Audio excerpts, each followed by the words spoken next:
Hello everyone, स्वागत है आप सभी का एक बार फिर से हमारे यूट्यूब चैनल कुसुम नेट क्लासेस में।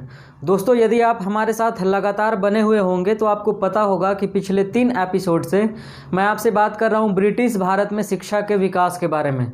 मैंने अब पिछले 3 एपिसोड में आपसे बात किया था 1781 से लेकर 1854, उसके बाद 1854 से लेकर 1904 और 1904 से लेकर 1917 के बीच अंग्रेज़ों के द्वारा, ब्रिटिशर्स के द्वारा हमारे शैक्षणिक व्यवस्था को मजबूत करने के लिए उठाए गए कदम के बारे में।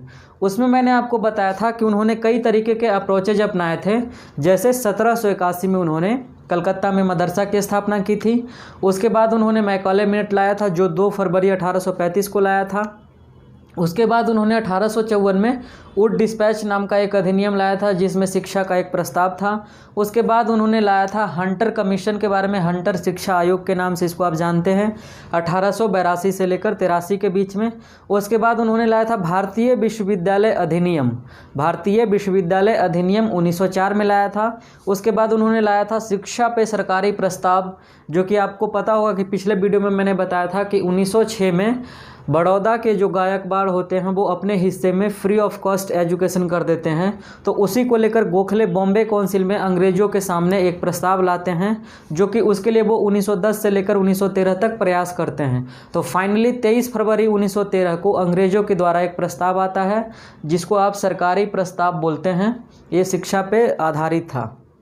आगे आते हैं, और उसके बाद लास्ट के वीडियो में मैंने लास्ट टॉपिक पे बात किया था, वो था सैडलर कमीशन के बारे में, जिसकी स्थापना 1917 से लेकर 1919 के बीच में की गई थी। और इसका काम था कलकत्ता विश्वविद्यालय के कार्यान्वयन की समीक्षा करना, उनके गुणात्मक मूल्यांकन करना।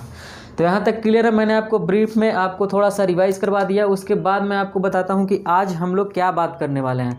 आज हम लोग मुख्यतः 3 टॉपिक पे बात करेंगे। पहला, डायरकी एडमिनिस्ट्रेशन के अंतर्गत हमारी शैक्षणिक व्यवस्था कैसी थी जब बंगाल में द्वैध प्रशासन लागू किया गया था, और उसके बाद 1919 के अधिनियम के तहत भारत के सभी प्रांतों में द्वैध शासन को लागू कर दिया गया था। तो द्वैध शासन के अंतर्गत भारत का शिक्षा व्यवस्था कैसा चल रहा था, उसके बारे में बात करेंगे। उसके बाद हम लोग बात करेंगे हार्टुग कमेटी के बारे में, जो कि 1929 में लाया गया था, जब हमारे यहाँ सविनय अवज्ञा आंदोलन चल रहा था, उसकी शुरुआत होने वाली थी। उसके बाद हम लोग लास्ट में बात करेंगे वर्धा योजना के बारे में, जो कि महाराष्ट्र में लोकेटेड है। तो वर्धा में एक कॉन्फ्रेंस हुआ था अक्टूबर 1937 में कांग्रेस के द्वारा, और उसमें शिक्षा पर एक प्रस्ताव लाया गया था, जो मुख्यतः गांधी जी के हरिजन नाम के पत्रिका में उनके शामिल किए गए विचारों के आधार पे उन्हीं पर आधारित था। तो मैं बात करूंगा लास्ट में वर्धा योजना के बारे में। तो वीडियो में आगे बढ़ने से पहले मैं आपको बता दूं कि यदि आप नेट की तैयारी करते हैं, जेआरएफ की तैयारी कर रहे हैं, या फिर आप सिविल सर्विसेज की तैयारी कर रहे हैं, या फिर स्टेट पीसीएस की तैयारी कर रहे हैं, तो आप हमारे चैनल के साथ जुड़ सकते हैं। और आपके जितने भी साथी हैं जो इन तमाम एग्ज़ाम की तैयारी करते हैं, तो उनको आप हमारे चैनल से जोड़ सकते हैं। यदि आप नेट की तैयारी इतिहास के साथ कर रहे हैं तो आपको इतिहास की संपूर्ण वीडियो मिल जाएगी, और यदि आप इतिहास विषय के अलावा किसी अन्य सब्जेक्ट के साथ तैयारी कर रहे हैं तो आपको यहाँ पर नेट पेपर 1 के लिए संपूर्ण वीडियो मिल जाएंगे। उसके साथ साथ यदि आप सिविल सर्विसेज के स्टूडेंट हैं तो आप जीएस के लिए हमारे चैनल को ज्वाइन कर सकते हैं। तो आइए आज हम लोग बात करते हैं पहले टॉपिक पे। तो दोस्तों, जैसा मैंने आपको बताया कि आज का हमारा पहला टॉपिक है द्वैध शासन के अंतर्गत शिक्षा। ठीक है, इसके बारे में थोड़ा सा आप ये जानिए कि जब अंग्रेज हमारे यहाँ चलकर आते हैं तो पहले वो लोग राजनीतिक नियंत्रण स्थापित करते हैं, उसके बाद आर्थिक नियंत्रण स्थापित करते हैं, और उसके बाद वो लोग शैक्षणिक नियंत्रण, जिसको आप सामाजिक कंट्रोल भी कर सकते हो, सोशल कंट्रोल स्थापित करने की कोशिश करते हैं। और उसी कोशिश में वो हमारे यहाँ कई तरीके के शिक्षा प्रस्ताव लाते हैं। उसी में इन सारे तमाम प्रस्तावों के बारे में मैंने आपसे बात किया था। तो आप देखोगे कि द्वैध शासन जब लाया गया 1919 में, उससे पहले क्या था, केवल बंगाल के अंतर्गत, केवल बंगाल के अंदर द्वैध शासन को लागू किया गया था। लेकिन 1919 में एक भारत शासन अधिनियम लाया गया था, और उस अधिनियम के तहत भारत जितने भी प्रांत में बटा हुआ था, उन सारे प्रांतों के अंतर्गत, उन सारे प्रांतों में द्वैध प्रशासन को लागू कर दिया जाता है। ठीक है, यहाँ तक क्लियर है। आपसे सवाल यह पूछे जा सकते हैं कि किस अधिनियम के तहत भारत के तमाम प्रांतों में द्वैध शासन को लागू कर दिया गया था, तो वो था भारत शासन अधिनियम 1919। यहाँ तक क्लियर है। तो आगे आते हैं। तो द्वैध शासन जब लागू कर दिया गया तो उस प्रशासन के अंतर्गत जो भी देसी रियासत थे, जो भी राजा थे, उनके फॉरेन मामले की, मतलब वैदेशिक जो मामले होते थे एक राज्य के दूसरे राज्य के बीच में, और व्यापार से रिलेटेड जितने भी मुद्दे थे, उन सारे मुद्दों का जांच पड़ताल अंग्रेज करते थे। वो अपने हाथ में रखे हुए थे। उनके यहाँ एक ब्रिटिश रेजिडेंट रहा करते थे। किनके यहाँ? देसी रियासत के राजाओं के यहाँ, ठीक है। और कुछ प्रशासन जो था, जो कि आंतरिक प्रशासन था, वह देसी रियासत के राजाओं के अधीन था। ये उनका राजनीतिक कंट्रोल स्थापित करने के लिए किया गया कोशिश था। अब ये लोग क्या करते हैं कि द्वैध शासन के अंतर्गत शिक्षा व्यवस्था को जब हम लोग देखते हैं तो देखते हैं कि 1919 के मॉन्टेग्यू चेम्सफोर्ड सुधार के माध्यम से शिक्षा की जिम्मेदारी लोक शिक्षक विभाग को सौंप दिया गया। अब आपको पता होगा कि इससे पिछले वाले वीडियो में मैंने आपको बताया था कि हर एक प्रांत में एक एक विश्वविद्यालय के गठन करने की बात की थी। किसने? सैडलर आयोग ने, ठीक है। तो उसके तहत आप देखो कि मैंने बताया था कि 1916 से लेकर 1921 के बीच भारत में 7 महत्वपूर्ण विश्वविद्यालय की स्थापना की जाती है, जैसे पटना, मैसूर, लखनऊ, बीएचयू, अलीगढ़ और ढाका में, ठीक है। तो आप देखो कि 1919 में जब हमारे यहाँ उसी को, जिसको आप भारत शासन अधिनियम बोलते हो, उसी को मॉन्टेग्यू चेम्सफोर्ड सुधार बोला जाता है। तो उसके माध्यम से इन्होंने क्या किया कि शिक्षा को, ठीक है, शिक्षा संवर्ती सूची का विषय है अभी संविधान में, यदि आप पॉलिटी पढ़ते होंगे तो आपको पता होगा। तो शिक्षा की जिम्मेदारी जो पहले थी वो थी केंद्र सरकार को, यानी ब्रिटिश सरकार को, ब्रिटेन की सरकार को, यानी उस समय के भारत के सरकार को। लेकिन अब ये लोग क्या किए कि शिक्षा की जिम्मेदारी से खुद को मुक्त कर लिए और वो जिम्मेदारी भारत के हर एक प्रांतों को दे दिए। और आपको पता होगा कि हर एक प्रांत में, हर एक जिले में एक लोक शिक्षा विभाग का गठन किया गया था। तो उसी लोक शिक्षा विभाग को शिक्षा की जिम्मेदारी सौंप दी जाती है, पूरे प्रांत की, पूरे जिले की। दूसरे पॉइंट पे आते हैं, केंद्रीय सरकार द्वारा अनुदान बंद कर दिया गया। अब आप देखोगे कि जब केंद्रीय सरकार यानी ब्रिटेन की सरकार यानी भारतीय सरकार जब शिक्षा सौंप दी लोक शिक्षा विभाग को, ठीक है, तो इन्होंने क्या किया उसके साथ साथ कि जो भी शिक्षा पे लोग ग्रांट देते थे, अनुदान देते थे शिक्षा को बढ़ाने के लिए, वो सारे के सारे अनुदान को बंद कर दिए, ठीक है। उसके बाद तीसरा पॉइंट है कि सेंट्रल गवर्नमेंट ने शिक्षा में रुचि रखना ही बंद कर दिया। अब देखो कि जब शिक्षा में पहले रुचि रख रहे थे लोग, जैसे आप देखो कि मैकॉले मिनट आता है या फिर उस समय वुड डिस्पैच आया था, तो ये सारे के सारे लोग शिक्षा में इंटरेस्ट रख रहे थे। लेकिन यहाँ पर क्या हुआ कि सेंट्रल गवर्नमेंट यानी ब्रिटेन की सरकार डायरेक्ट क्या कि शिक्षा से अपना हाथ अलग कर ली, बोली कि नहीं अब शिक्षा में हमारा कोई इंटरेस्ट नहीं है।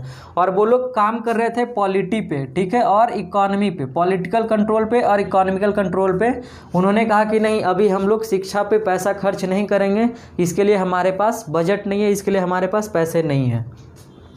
आगे आते हैं, चौथा पॉइंट, जब उन्होंने पैसा देना बंद किया तो ऑब्वियस सी बात है कि प्रांतीय सरकारें पैसे के अभाव में कोई नई शिक्षा योजना नहीं ला पाएगी। तो ये तो आप समझ गए होंगे कि जब केंद्र से अनुदान आना बंद हो गया, जैसे अभी यूजीसी के द्वारा, यूनिवर्सिटी ग्रांट कमीशन के द्वारा भारत के सभी विश्वविद्यालय को एक अनुदान दिया जाता है, एक निश्चित अनुदान फिक्स होता है जो उनको दिया जाता है साल भर में विश्वविद्यालय की शिक्षा में क्वालिटी लाने के लिए, विश्वविद्यालय में शिक्षा को प्रमोट करने के लिए।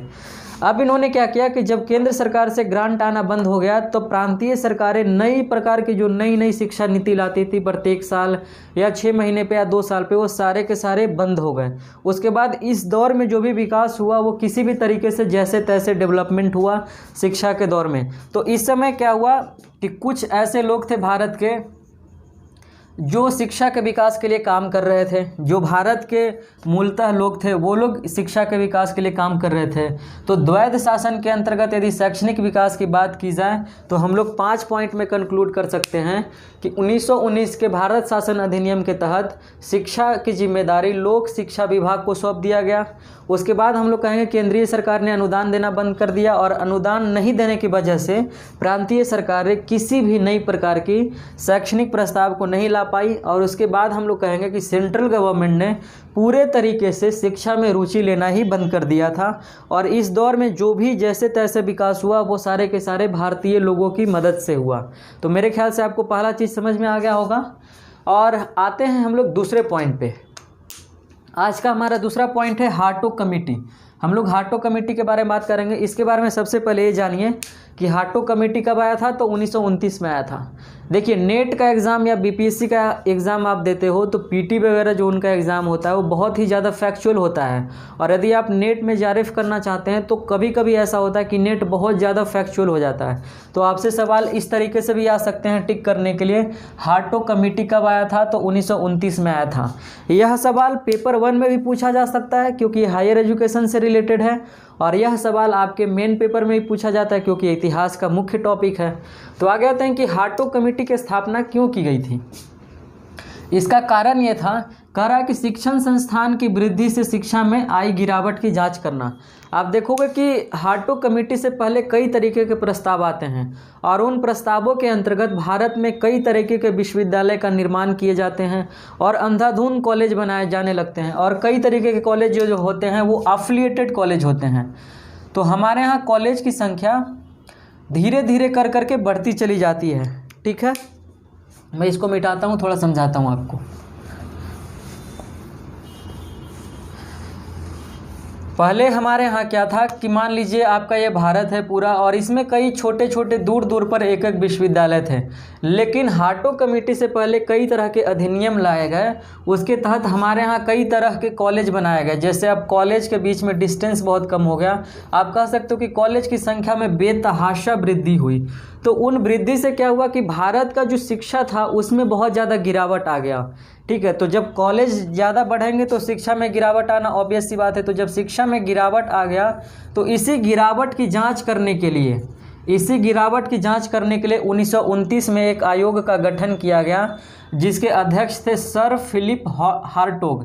कभी कभी आपसे पूरा नाम पूछ दिया जाता है, पूरा नाम है सर फिलिप हार्टोग। तो सर फिलिप हार्टोग की अध्यक्षता में एक कमेटी का गठन किया गया, जिसका काम था कि 1929 से पहले भारत में जितने भी शिक्षण संस्थान का निर्माण किया गया है उनके वजह से शैक्षणिक गिरावट के बारे में जांच करना, उनका मूल्यांकन करना।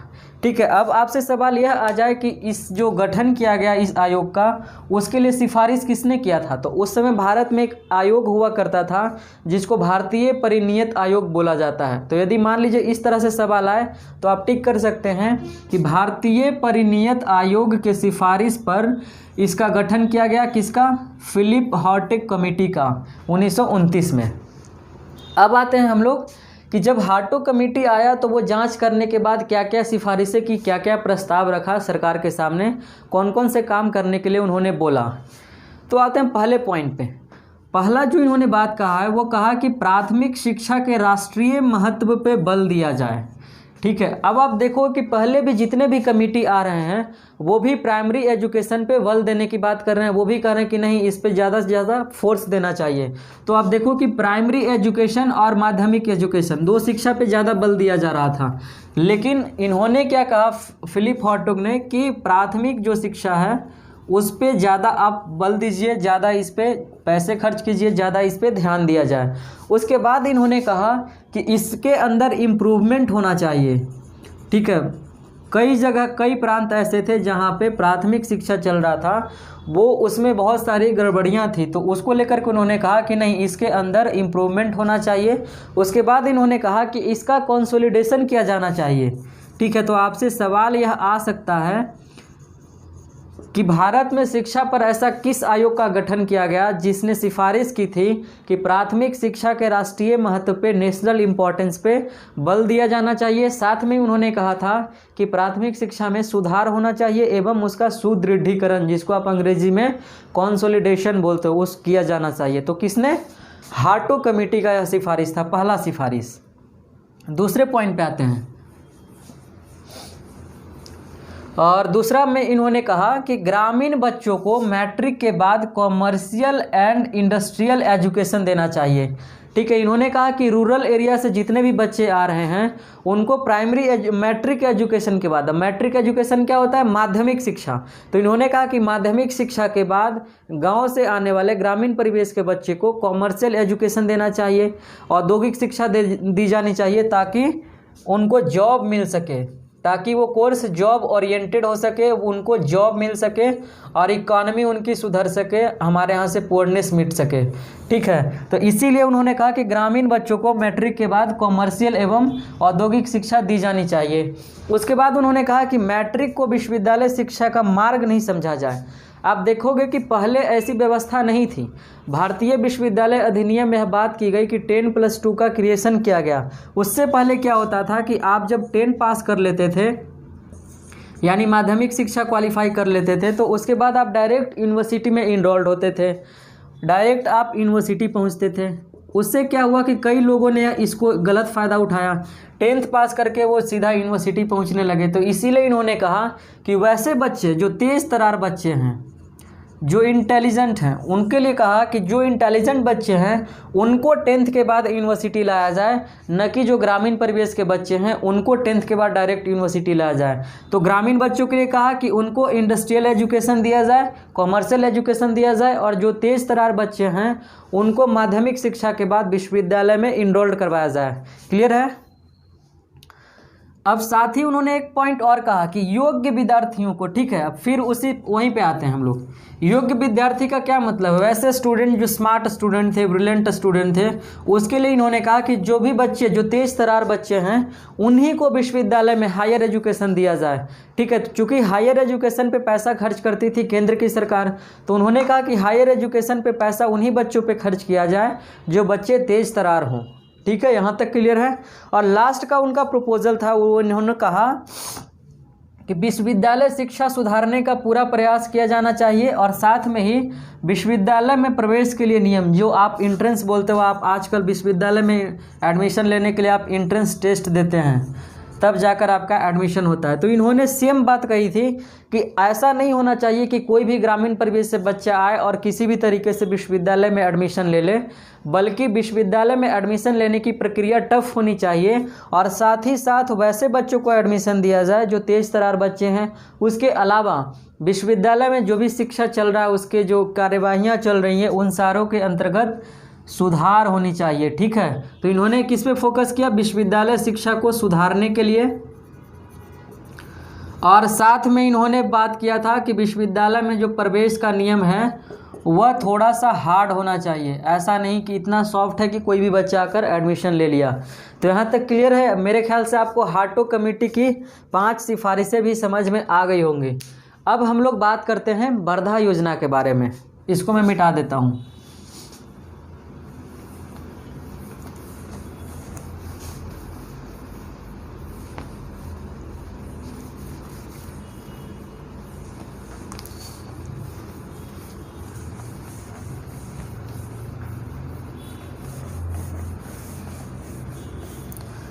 चलिए अब हम लोग वर्धा योजना पे बात करते हैं। तो वर्धा योजना के बारे में सबसे पहला पॉइंट आप याद रखो कि वर्धा योजना लाया गया था 1937 में। ठीक है, और वर्धा योजना किस पे प्रस्ताव था? शिक्षा पे लाया गया एक प्रस्ताव था। अब आपसे सवाल आ सकता है कि जब वर्धा योजना 1937 में लाया गया, 1937 में लाया गया, तो अक्टूबर 1937 में, दोस्तों आप यहाँ पर देखते चलोगे, मैं यहाँ पर समझा रहा हूँ, आप लिखते चलना। अक्टूबर 1937 में कांग्रेस ने एक कॉन्फ्रेंस किया। अक्टूबर 1937 में कांग्रेस ने वर्धा में, कहाँ में? वर्धा में। वर्धा कहाँ में लोकेटेड है? महाराष्ट्र में। तो वर्धा से एक सवाल यूजीसी नेट पेपर बने पूछा जाता है कि भारत में महात्मा गांधी अंतर्राष्ट्रीय हिंदी विश्वविद्यालय कहाँ में लोकेटेड है? तो वो वर्धा में है। ठीक है, और वो अंतर्राष्ट्रीय हिंदी विश्वविद्यालय, ध्यान रखिएगा, वहाँ सारे के सारे पढ़ाई हिंदी में होते हैं। तो अक्टूबर 1937 में कांग्रेस ने एक कॉन्फ्रेंस आयोजित किया, कहाँ में? वर्धा में, और यह कॉन्फ्रेंस आयोजित किया गया था शिक्षा पर। ठीक है, और इसी शिक्षा पर इसमें एक प्रस्ताव लाया गया, और इसी प्रस्ताव को आप वर्धा योजना के नाम से जानते हो। ठीक है, अब सवाल आपसे यह आ सकता है कि वर्धा योजना में जो शिक्षा पे प्रस्ताव लाया गया था वो किनके सिद्धांतों पे आधारित था? तो आप देखोगे कि उस समय गांधी जी अब एक हरिजन नाम का पत्रिका निकाले थे 1931 में, और 1931 से यह पत्रिका लगातार चल रही थी। तो इस पत्रिका में गांधी जी शिक्षा के एक नए तरीके के बारे में बात करते हैं। वो कहते हैं कि अब शिक्षा जो दी जानी चाहिए वह दी जानी चाहिए हमारे मैनुअल वर्क के आधार पे। जो हम लोग हैंड वर्क करते हैं, हाथ से जो काम करते हैं, उस पे आधारित शिक्षा होनी चाहिए। तो उन्होंने कहा कि जो हमारा बेसिक एजुकेशन है वो मैनुअल प्रोडक्टिव वर्क होना चाहिए, ठीक है। उसके साथ साथ उन्होंने कहा था कि जो भी शिक्षा दी जा रही है हमें, उसमें टेक्निकल एजुकेशन को ज़्यादा से ज़्यादा बढ़ावा दिया जाना चाहिए। तो आप जो फैक्ट है एक बार देख लीजिए आप। फैक्ट क्या 1937 में आ गया था, क्यों, इसका बैकग्राउंड है 1935 के एक्ट के तहत भारतीय प्रांतों को ऑटोनॉमी प्रदान कर दिया गया था और इसीलिए उन्होंने शिक्षा पर भी काम करना शुरू कर दिया। अब आप देखो कि 1919 का जब एक्ट था तो इसमें प्रांतों में द्वैध शासन लागू किया गया था, ये पता होगा आपको। लेकिन जब 1935 का अधिनियम आया तो इसमें इन्होंने क्या किया कि प्रांत जितने भी थे उनको स्वायत्तता प्रदान कर दी। मैंने बताया था ऑटोनॉमस बॉडी के बारे में, जो अपने यहाँ कानून बना सकते हैं, करिकुलम फिक्स कर सकते हैं, फी फिक्स कर सकते हैं, वैसे सारे संस्थान ऑटोनॉमस बॉडी कहलाते हैं, ठीक है। तो अब जब 1935 में भारत शासन अधिनियम लाया गया तो प्रांतों को स्वायत्तता दी गई और उनको ऑटोनॉमस बॉडी बना दिया गया। तो जब ऑटोनॉमस बॉडी बना दिया गया तो भारत के सारे प्रांत शिक्षा पे अपने अपने तरीके से काम करने लगे। तो बॉम्बे प्रांत में उसी समय 1937 में जब कॉन्फ्रेंस आयोजित किया गया तो गांधी जी के हरिजन पत्रिका में लिखे गए लेखों के आधार पर एक प्रस्ताव तैयार किया गया। किसके अंतर्गत, किसके अध्यक्षता में, तो वो अध्यक्ष थे डॉक्टर जाकिर हुसैन। आपसे सवाल आ सकता है कि वर्धा योजना लाया गया था, वर्धा प्रस्ताव, तो उसमें शिक्षा पर जो प्रस्ताव पारित किया गया वो किसकी अध्यक्षता में, तो आप कहोगे डॉक्टर जाकिर हुसैन उसके अध्यक्ष थे। यहाँ तक क्लियर है। अब गांधी जी नहीं, डॉक्टर जाकिर हुसैन ने जब वर्धा प्रस्ताव पारित किया, जब शिक्षा पे प्रस्ताव लाया कॉन्फ्रेंस में, तो उन्होंने क्या क्या प्रावधान रखे थे। पहला उन्होंने कहा कि किसी भी बच्चे का शुरुआत का 7 साल का एजुकेशन, ठीक है, पहला 7 साल का एजुकेशन निःशुल्क होना चाहिए, आपको फ्री ऑफ कॉस्ट देना है, कोई पैसे नहीं लेने चाहिए। उसके साथ साथ उन्होंने कहा कि ये मैंडेटरी होना चाहिए, यह मैंडेटरी होना चाहिए। और उसके साथ साथ एक और बात कहा, वो कहा इन्होंने कि मदर टंग में होना चाहिए, ठीक है, यानी आपका जो मातृभाषा है। और ये ध्यान रखिएगा कि यहाँ पर मातृभाषा का अर्थ है हिंदी। गांधी जी हिंदी की बात कर रहे हैं, हुसैन साहब हिंदी को ही मातृभाषा बोल रहे हैं यहाँ पर प्रस्ताव के अंतर्गत। तो इन्होंने कहा कि पहला 7 वर्ष का education free of cost plus mandatory plus mother tongue में होना चाहिए। उसके बाद इन्होंने कहा कि एजुकेशन आधारित होना चाहिए मैनुअल प्रोडक्टिव वर्क पे, ये मैंने आपको बताया। उसके बाद कहा कि टेक्निकल एजुकेशन को बढ़ावा दिया जाना चाहिए ताकि ज़्यादा से ज़्यादा रोजगार पैदा हो सके। उन्होंने उसके बाद कहा क्लास 2 से लेकर क्लास 7 तक, ठीक है, क्लास 2 से लेकर के क्लास 7 तक किसी भी बच्चे को पूरे देश में किसी भी प्रांत के अंतर्गत क्लास 2 से लेकर क्लास 7 तक बच्चों को उनके मदर टंग में शिक्षा दी जानी चाहिए, ठीक है। तो आपसे सवाल आ सकता है कि किस प्रस्ताव के अंतर्गत यह बात की गई थी कि किसी भी प्रांत के बच्चे को कक्षा 2 से लेकर के कक्षा 7 तक उनके मदर टंग में शिक्षा दी जानी चाहिए। तो वो वर्धा योजना का सिफारिश था, ठीक है, यहाँ तक क्लियर है। उसके बाद इन्होंने कहा कि क्लास 8 के बाद, ठीक है, 7 के बाद 8 से आप इस माध्यम को अंग्रेजी माध्यम कर दें, कोई समस्या नहीं है। तो सवाल यह आ सकता है कि 2 से लेकर 7 तक हिंदी माध्यम और 8 से लेकर मतलब 7 के बाद 8 से लगातार आप हायर एजुकेशन तक अंग्रेजी माध्यम, ठीक है। आगे आते हैं, कहा कि दिस वाज मतलब यह आधारित था किस पे, हैंड वर्किंग कॉन्सेप्ट पे, ये तो मैंने आपको पहले ही बता दिया है। उसके बाद इन्होंने कहा कि डेली लाइफ थिंग्स, ये सेम बात है। तो डेली लाइफ चीज़ों में जो हम लोग हाथ से करते हैं काम, उन सारे चीज़ों पे आधारित होनी चाहिए। जैसे आप गांधी जी का फिलॉसफी भी पढ़ोगे तो वो लोग इसीलिए वो इंडस्ट्री का विरोध करते हैं और वो कहते हैं कि नहीं, हस्तकरघा उद्योग को बढ़ावा दी जानी चाहिए, जैसे चरखा चलाकर, ठीक है, इसीलिए उन्होंने चरखा भी लाया था। तो आप ध्यान रखोगे कि यहाँ पर गांधी जी का ये थ्योरी है, उन्होंने वो कह रहे हैं कि जो भी हाथ से हम लोग काम करते हैं उसका अर्थ है हस्तकरघा उद्योग के बारे में। वो कहते हैं कि इसको प्रमोट किया जाना चाहिए, इसके आधार पे जॉब ओरिएंटेड कोर्स की पढ़ाई होनी चाहिए। उसके बाद दोस्तों इतना तो इन्होंने प्रस्ताव रखा, लेकिन इसका हुआ क्या, इसका आउटकम क्या हुआ, इसका रिजल्ट क्या हुआ, 1 मिनट हम लोग रिजल्ट पे चर्चा करेंगे, उसके बाद हम लोग वीडियो को एंड करेंगे। अब देखो कि 1937 में जब प्रस्ताव लाया गया और जब प्रस्ताव पर काम हो ही रहा था कि 1939 1939 में पूरी दुनिया विश्व युद्ध में घिर जाती है। और आप देखो कि उस समय हमारा प्यारा सा भारत ब्रिटेन का उपनिवेश रहता है, और ब्रिटेन के कई कंट्री जो होते हैं ब्रिटेन के उपनिवेश रहते हैं। तो जब ब्रिटेन युद्ध में लिप्त होगा तो ऑब्वियस सी बात है कि भारत भी युद्ध में चला जाएगा।